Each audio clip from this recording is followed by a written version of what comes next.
কখনো আপনি কাছের মানুষকে এটা ফিল করাবেন না আপনি অল্পতে সন্তুষ্ট।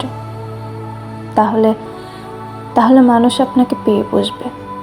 আমি নিজের অভিজ্ঞতা থেকে বলি, ছোটোবেলায় আমার মা আমাকে মাছ মাংস রান্না করলে সবচেয়ে সুস্বাদু ও বড় অংশ খেতে দিত। তার কারণ আমি সহজে সন্তুষ্ট হতাম না। আমার অন্য ভাই বোনদের সে আমার পছন্দের পর যা থাকতো তাই দিত, কিন্তু বড় হয়ে আমি নিজেই ওদের বেড়ে ভালো খাবারটাই দিতাম। আমার বিয়ের পর আমার শাশুড়ি একদিন সবার সামনে খেতে বসিয়ে আমাকে ঘাড়ের কাটার অংশের মাছ খেতে দিল। আমি হঠাৎ করে বলে বসলাম, আম্মা আমি ঘাড়ের কাটা কিংবা লেজ এসব খাই না। আমার শাশুড়ি তাকিয়ে থাকলো। আমার বড় যা হাসতে থাকলো মুখ লুকিয়ে। তার কারণ ওই টেবিলে আমার শ্বশুর ও তার 3 ছেলেও খাবার খেতে বসেছিল, আর টেবিলেও তরকারি বাটিতে মাছের কমতি ছিল না। তারপর থেকে তার বাড়ি আমি যতদিন গিয়েছিলাম ততদিনই সে চেষ্টা করেছে আমার পছন্দের মাছ কিংবা মাংস বেড়ে দিতে।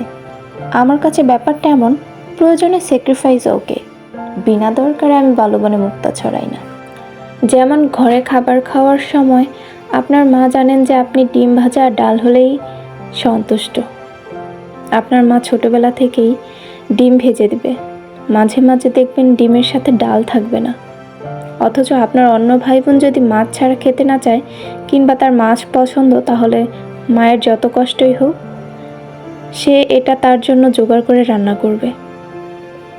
পরে বড় হয়ে যখন পরিবার করবেন, তখন যদি আপনার জীবনসঙ্গী টের পায় আপনি আলু ভর্তা ও ডাল দিয়ে ভাত খেলেই খুশি, সে তখন ভাত রেঁধে ডাল দিয়ে খেতে বলবে।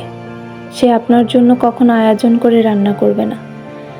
না রান্না করার অভ্যাসে সে মাঝে মাঝে বলবে বাহির থেকে খাবার কিনে এনে খেতে, কারণ সে মানুষটা জানে আপনার কিছু একটা হলেই চলে যায়। তেমনি যখন স্ত্রীর কোনো চাহিদা থাকবে না, তখন কোনো পুরুষই ধ্যান দেবে না স্ত্রীকে কিভাবে খুশি করা যায়। পুরুষটি যখন বুঝতে পারবে আপনি অল্পতেই ম্যানেজেবল, তখন সে আপনাকে খেয়াল করবে না। এটাই লাইফ হ্যাক। কাউকে যদি প্রকাশ করেন আপনার অল্পতেই সন্তুষ্ট এসে যায়, তখন সে মানুষটা আপনাকে এফোর্ট দেওয়া বন্ধ করে দেবে। মানুষ এমনই, চাপে পড়লে সবই করে থাকে। যার আদায় করার ক্ষমতা যত প্রখর, সে ততটাই সবার কাছ থেকে এফোর্ট পায়।